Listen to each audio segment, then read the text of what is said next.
Իրավիճակը սահմանին հոկտեմբերի 29-ին և լույս 30-ի գիշերը Ղարաբաղի-ադրբեջանական հակամարտ զորքերի շփման գծում հակառակորդի կողմից հրադադարի պահպանման ռեժիմը խախտվել է շուրջ 50 անգամ։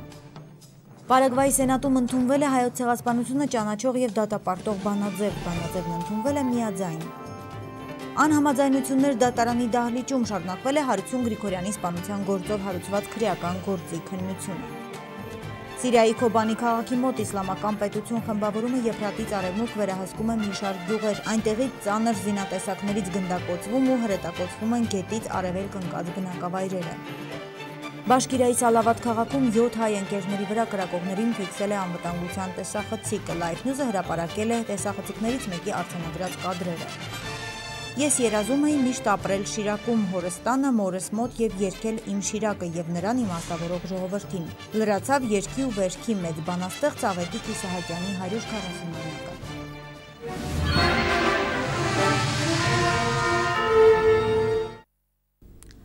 Օրվա նորությունների ընդհանրացմամբ այսօրի մարզային թողարկումն է եթերում, բարև ձեզ։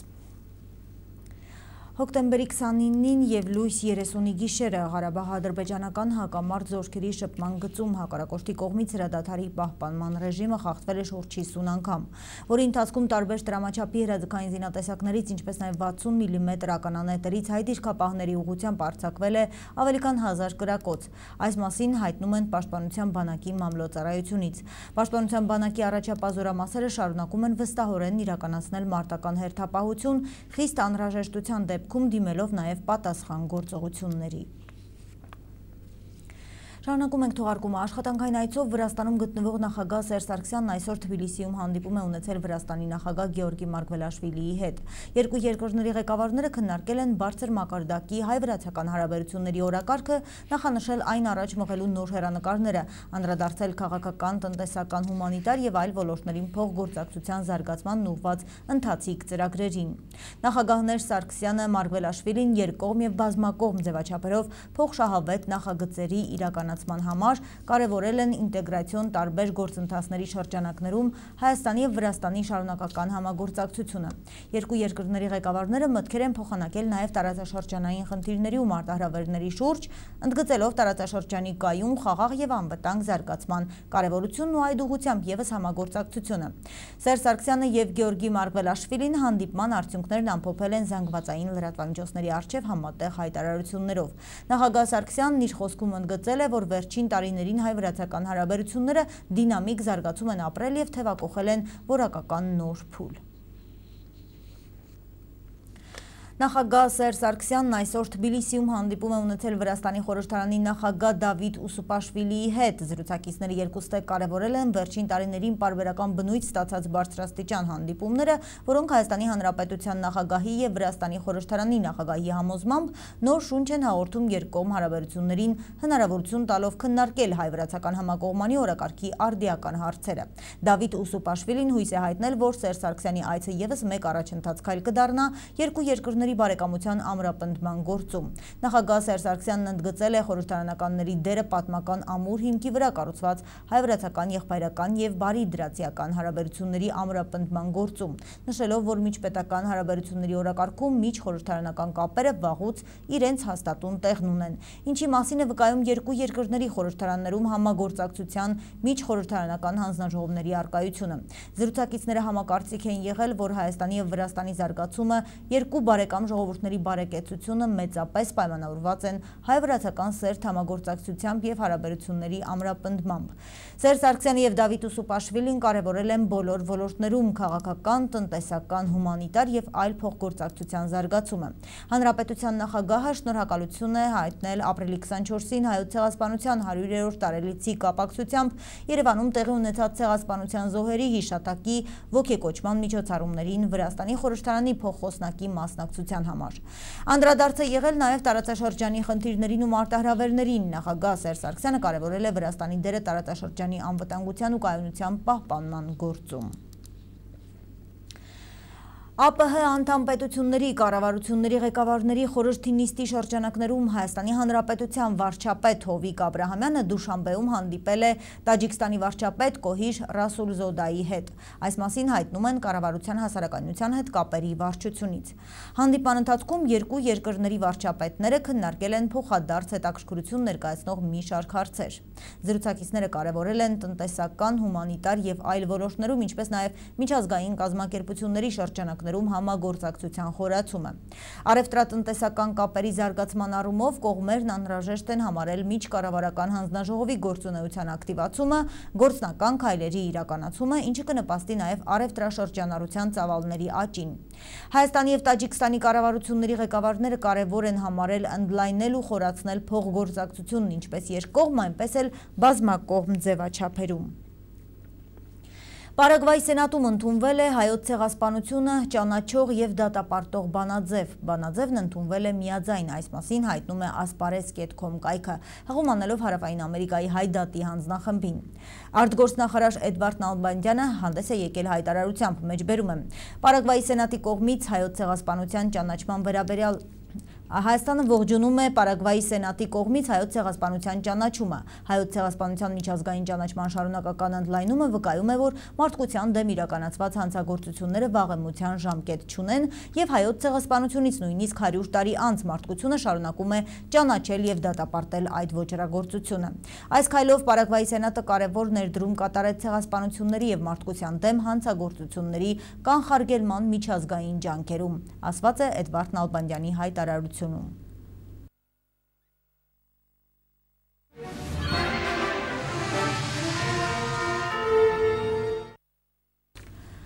Արտակարգ դեպք Երևանի կենդանաբանական այգում, այստեղ առյուծներից մեկը գիշատիչների բաժնի խնամող 35-ամյա Վարդան Գրիգորյանի ձեռքը վնասել է, նա տեղափոխվել է հիվանդանոց, վիրահատվել, այժմ վերակենդանացման բաժնում է։ Բժիշկները նրա վիճակը գնահատում են կայուն, կյանքին եւ առողջությանը վտանգ չի սպառնում։ Կենդանաբանական այգուց վստահեցրել են, որ առյուծը խնամողի վրա հարձակվել է աշխատակցի անուշադրության պատճառով եւ որ վերջինս հատել է առյուծներին մոտենալու անթույլատրելի սահմանը, խախտելով գիշատիչների հետ աշխատանքի անվտանգության կանոնակարգը։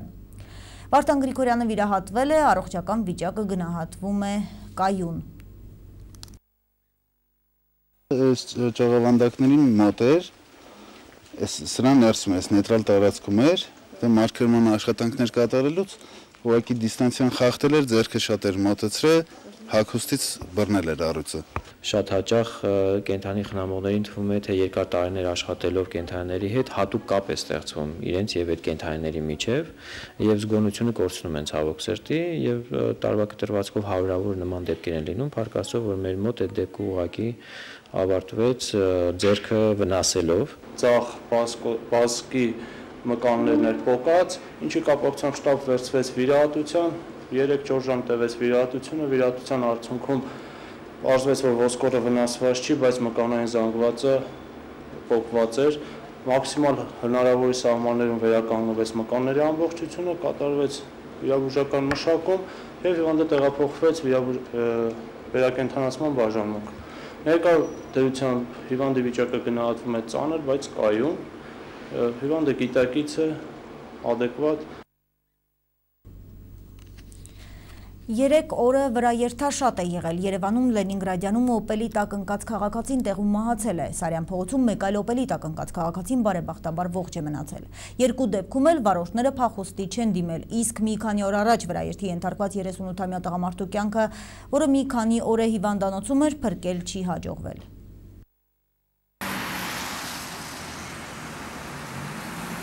Երեկ երեկոյան Սարյան փողոցի թիվ 26 կոտորակ 4 հասցեի դիմաց Միացյալ Նահանգների քաղաքացի 43-ամյա Ջեֆրի Փարեչյանը իր վարած հոնդայով վրաերթի ենթարկել փողոցը հետիոտնի համար նախատեսված անցումով անցնող Երևանի բնակիչ 48-ամյա Գայանե Գյոզալյանին։ Վարորդը փախուստի չի դիմել, օգնել է եւ վրաերթի ենթարկվածին շտապօգնության ավտոմեքենայով տեղափոխել են Էրեբունի բժշկական կենտրոն։ Փարեչյանը աշխատում է ԱՄՆ միջազգային զարգացման գործակալությունում որպես հատուկ խորհրդատու։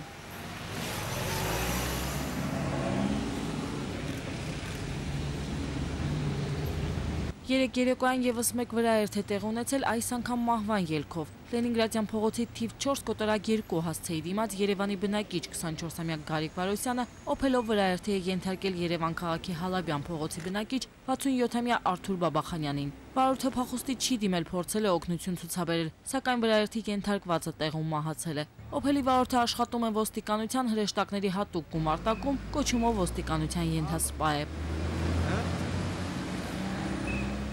Երևանի թիվ 1 համալսարանական հիվանդանոցում մահացել է Երևանի բնակիչ 38-ամյա Մհեր Մկրտումյանը, ով աշխատում էր ջրային տնտեսության պետական կոմիտեում որպես աշխատակազմի ղեկավար։ Հիշեցնենք, որ վերջինին իր կնոջ Գայանե Մադաթյանի հետ օրեր առաջ Վարդանանց փողոցում վրաերթի էր ենթարկել օփելի վարորդը, որը փախուստի չէր դիմել, օգնել էր, որպեսզի վրաերթի ենթարկվածները շտապօգնության ավտոմեքենայով տեղափոխվեն թիվ 1 համալսարանական հիվանդանոց։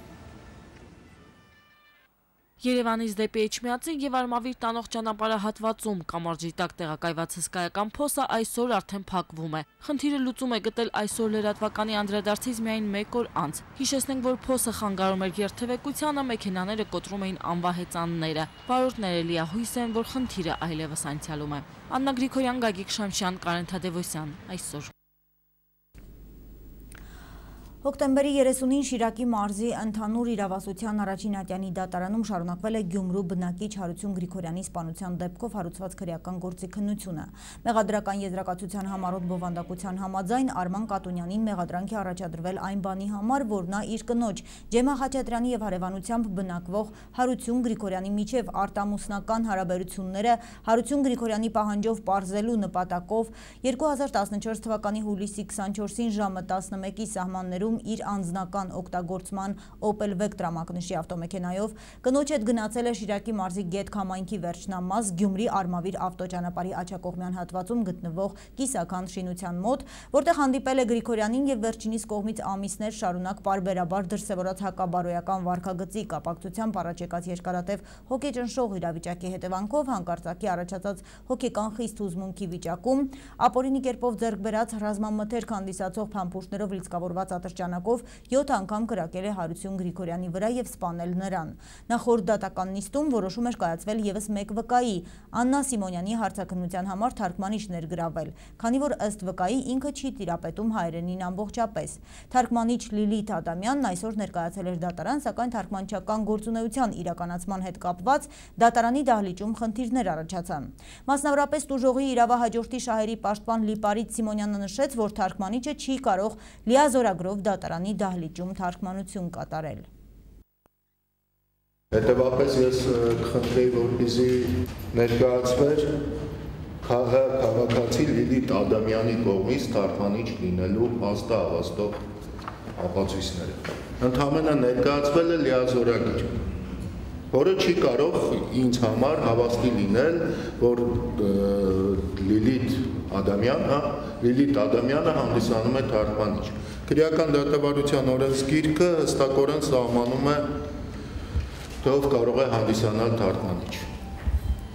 Ոչ թե լիազորված անձը, այլ համապատասխան որակավորում ունեցող անձ։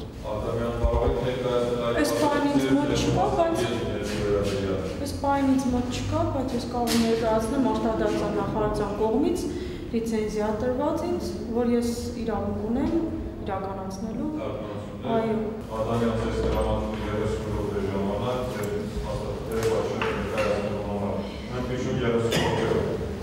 Հարգելի դատարան, եթե դատարանը կհամարի սա պատշաճ փաստաթուղթ, որպես թարգմանություններ իրականացնելու դատարանում, ես չեմ առարկում։ Եթե դատարանը կհամարի սա որպես պատշաճ փաստաթուղթ։ Բաշկիրայի Սալավատ քաղաքում 7 հայ ընկերների վրա կրակողներին ֆիքսել է անվտանգության տեսախցիկը։ Live News-ը հրապարակել է տեսախցիկներից մեկի արձանագրած կադրերը։ Դրանում երևում է, թե ինչպես ժամը 2:44-ին Հյուսիս բազայի տարածքին է մոտենում մեքենա, իսկ դարպասից մտնում են մարդիկ եւ անշտապ քայլերով մոտենում ավտոսպասարկման կետին։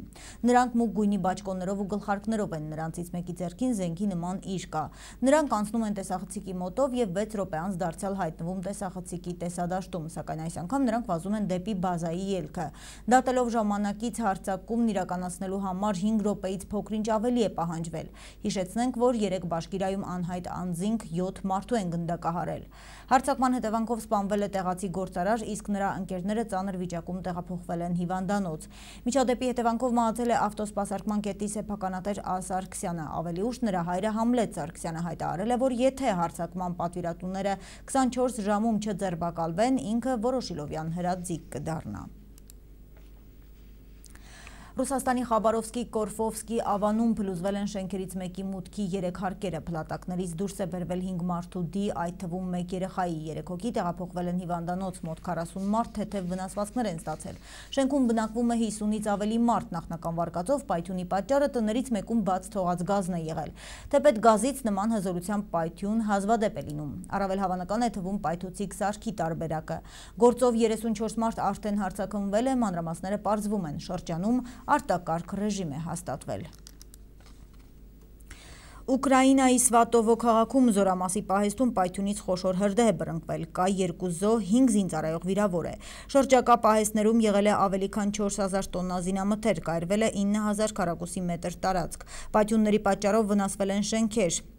Հիվանդանոցում, մոտակա ծերանոցներում և դպրոցում գտնվողները տարհանվել են, երթևեկությունը սահմանափակվել է։ Ուկրաինայի անվտանգության ծառայությունը տեղի ունեցածը ահաբեկչություն է որակել։ Միացյալ Նահանգների հայ համայնքը ողջունել է Միացյալ Նահանգների ներկայացուցիչների պալատի խոսնակ ընտրված Փոլ Ռայանին։ Հայկական կազմակերպությունները հիշեցնում են, որ 1998 թվականից ի վեր Ռայանը հայ ժողովրդի բարեկամներից մեկն է։ Միացյալ Նահանգների ներկայացուցիչների պալատի նոր նախագահ դարձած 45-ամյա հանրապետական Փոլ Ռայանը վերջին 150 տարիների ընթացքում ԱՄՆ-ի երրորդ ամենակարևոր պաշտոնը զբաղեցնող ամենաերիտասարդ քաղաքական գործիչն է։ Ռայանն այդ պաշտոնը հրաժարվում էր զբաղեցնել, որպես նախապայման պահանջելով սեփական կուսակցությունից միասնություն ցուցաբերել։ Այս անգամ եւս երդման արարողությանը հետևած իր ելույթը նորընտիր խոսնակը սկսեց հավատքի եւ միասնության կոչով։ A lot is on our shoulders. Մեր ուսերին ծանր բեռ է, այնպես որ եթե աղոթում եք, եկեք աղոթենք միմյանց համար, հանրապետականները թող աղոթեն դեմոկրատների, իսկ դեմոկրատները հանրապետականների համար։ Փոլ Ռայանի ընտրությունը խոսնակի պաշտոնում ողջունել են Միացյալ Նահանգների հայկական կազմակերպությունները, որոնց ներկայացուցիչների խոսքով կոնգրեսական ընտրվելուց ի վեր Ռայանն աջակցել է հայ-ամերիկյան հարաբերությունների ամրապնդմանը։ He has consistently co-sponsored Տարեց տարի նա աջակցություն է ցուցաբերել հայոց ցեղասպանության ճանաչմանն ուղղված օրինագծերին։ Բրայան Արդունիի խոսքով 1998-ին կոնգրեսական դառնալուց ի վեր Փոլ Ռայանն անընդմեջ աջակցել է Հայաստանի հետ քաղաքական եւ առևտրատնտեսական հարաբերությունների զարգացմանը։ Եթե նայեք այս փաստաթղթերին կտեսնեք, որ Փոլ Ռայանը 2001 թվականին ստորագրել է նախագահ Բուշին հղած այս նամակը, 2002-ին ահա Փոլ Ռայանի ստորագրությունը, 2004-ին կրկին ստորագրված է Փոլ Ռայանի կողմից, ինչպես նաև այս մեկը 2005 թվականին։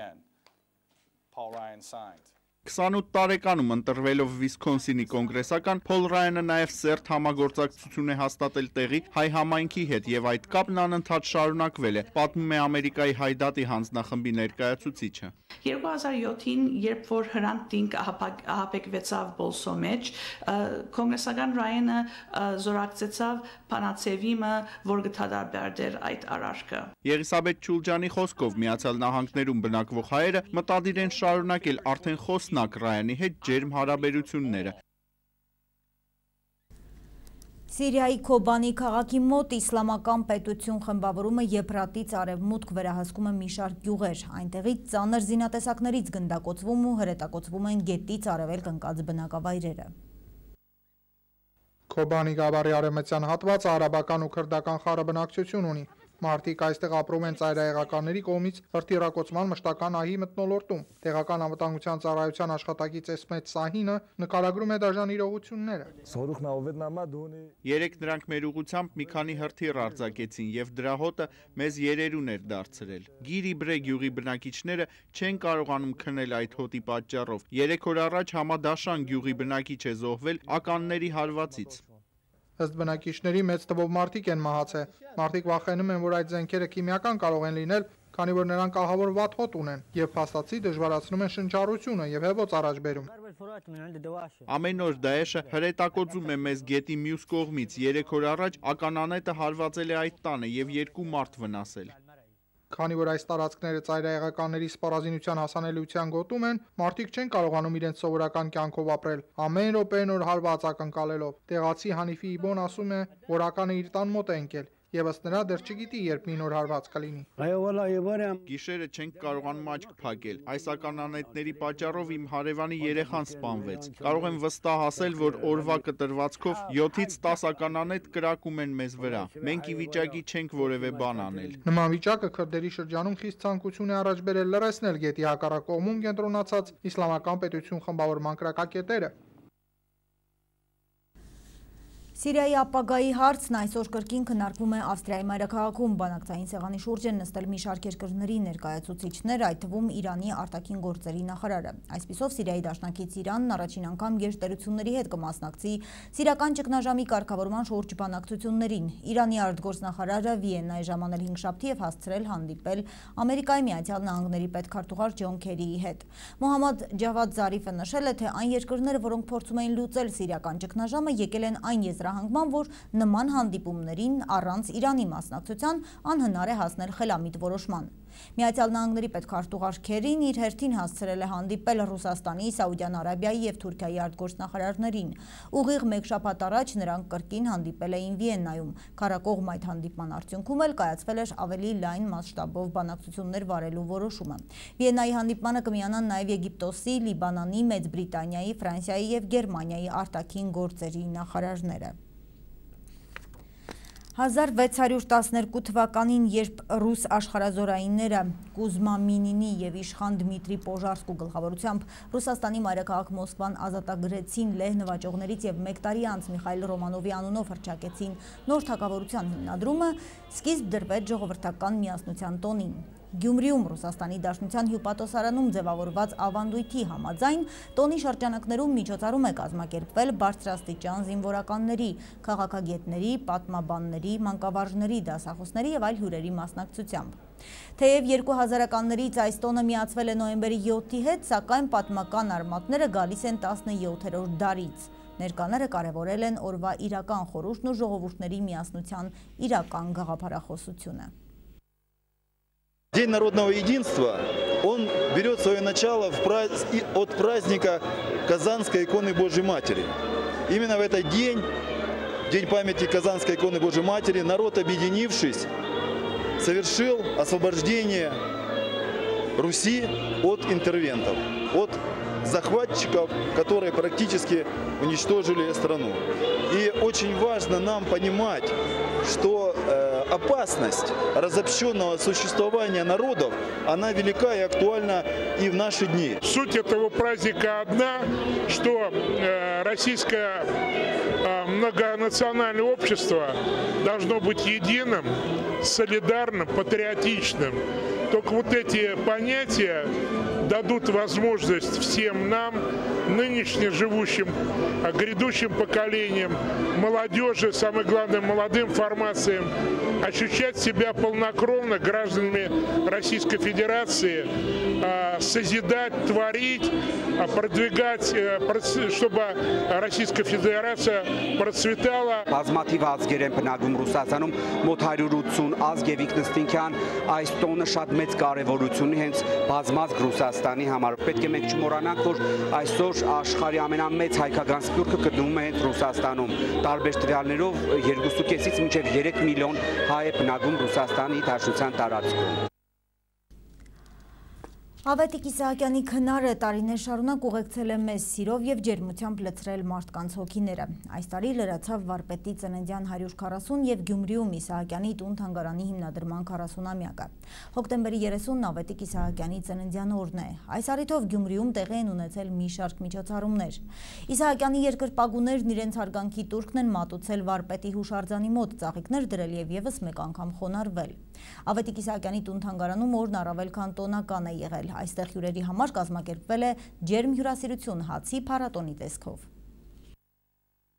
Հոկտեմբերի 30-ին լրացավ հայ մեծանուն բանաստեղծ Ավետիք Իսահակյանի ծննդյան 140-ամյակը։ Ես երազում էի միշտ ապրել Շիրակում, հորս տանը, մորս մոտ, եւ երգել իմ Շիրակը եւ նրան իմաստավորող ժողովրդին։ Մի առիթով ասել է երգի ու վերջի մեծ բանաստեղծ Ավետիք Իսահակյանը։ Սակայն նրա համեստ երազն այդպես էլ չիրականացավ։ Իսահակյանի կյանքի մայրամուտն անցել է հարազատ ժողովրդի կողքին։ Ժողովուրդը նրան ուժ ապրելու ավյուն եւ եռանդ է տվել, արտահայտել իր սերն ու հարգանքը։ Ինքն էլ իր հերթին ժողովրդի հոգեվոր սնունդն էր, իր բարությամբ ու մաքրությամբ, իր հայրենասիրությամբ ու հայրենապաշտությամբ, իր վեհությամբ ու իմաստությամբ։ Բանաստեղծի ծննդյան տոնը հարազատ քաղաքում անցավ մեծ շուկով ու հանդիսավորությամբ։ Վարպետի հուշարձանը վաղ առավոտից արդեն ողողված էր ծաղիկներով։ Այստեղ իրենց խոնարհումն էին բերել Գյումրու քաղաքապետ Սամվել Բալասանյանը, բարձրաստիճան անձինք, քաղաքացիներ եւ դպրոցականներ մարզի տարբեր համայնքներից։ Ժողովուրդը երգիրը եւ քաղաքը շնչում է այս օրերին Իսահակյանով։ Իսահակյանին շատ եմ սիրում եւ նախընտրում եմ նրա ստեղծագործությունները։ Մենք դպրոցական ուսումնական ծրագրով ուսումնասիրել ենք նրա գործունեությունը եւ շատ սիրվեց մեր բոլորի կողմից նա։ Իսահակյանի տուն-թանգարանում տանտիրոջը վահել հյուրընկալություն էր կազմակերպել։ Այստեղ հյուրերին դիմավորեցին երկու պարով, ասմունքով։ Կազմակերպված հացի փառատոնն էլ խորհրդանշում էր վարպետի հյուրասիրությունը, որին ներկա էր նաև Գյումրու քաղաքապետը։ Ավետիք Իսահակյանը այսօր մեր Շիրակի արտավարի երևի ամենամեծերից մեկն է, որի 140-ամյակի մեկնարկը այսօր ավանից կդան եւ տարին կդարձնել ենք իսահակյանական։ Պես որ երբ որ թորը այստեղ էր Ավետիք Իսահակյանը, մենք պայմանավորվածություն ձեռք բերեցինք նաև որպեսզի ուստա կարողիրքը տպագրենք եւ հրապարակենք Ամբողջ հոկտեմբեր ամիսը կարելի ասել, որ իսահակյանական էր եւ ուրախալին նա է, որ ոչ միայն մեր քաղաքի դպրոցները, ուսանողները, այցելուները մեր քաղաքից էին, այլ նաեւ Ալավերդուց ունենք, Վանաձորից, Աշտարակից ու Արտաշատից, հեռավոր վայրերից նույնպես գալիս էին իրենց միջոցառումները հենց մեզ մոտ անցկացնելու։ Մենք ընդունեցինք իբրև հացի փառաբանություն, որովհետեւ գիրը հոգեվոր հաց է, այս իսկ առումով հյուրասեր Իսահակյանին մենք իր տանը եւ պատրաստեցինք այդ փառատոնը, որտեղ հացը օրհնություն է, հացը առողջություն է, հացը հավատ է վաղվա օրվա նկատմամբ։ Իսահակյանն ինձ համար անկրկնելի պոետ է, այսինքն շիրակցի նաև լինելով հանդերձ, անկրկնելի պոետ է, մեծություն է, մեր կակատներից մեկն է պոեզիայի, անկրկնելի կակատներից մեկը, այդքան պարզ ու այդքան խորախորուրդ, այդքան փիլիսոփայություն, որի պոեզիայի մեջ կա, ես դեռ չեմ հանդիպել։ Մի վսեմ մաշկարեություն է, մյուրոնված լուսե իդեալների մյուրոնով։ Իսահակյանի ազնվական կերպարը զգացվեց հենց թանգարանի մուտքից։ Այսօր էլ նույնությամբ պահպանվում է Իսահակյանի ննջարանը, աշխատասենյակը, թոնրատունը, ուր վարպետի մայրը հաց է թխել։ Պահպանվում են նաև այլ մասունքներ։ Լուսնե Պողոսյան, Խաչատուր Գևորգյան, այսօր։ Գյումրու թիվ 23 դպրոցում հոկտեմբերի 30-ին տեղի ունեցել վարչապետ Հովիկ Աբրահամյանի աջակցությամբ անցկացվող ասմունքի հանրապետական մանկապատանեկան 9-րդ մրցույթ փառատոնը։ Այս տարի այն նվիրված է հայ գրականության երևելի սերնդի ներկայացուցիչներ Վահագն Դավթյանին եւ Գևորգ Էմինին։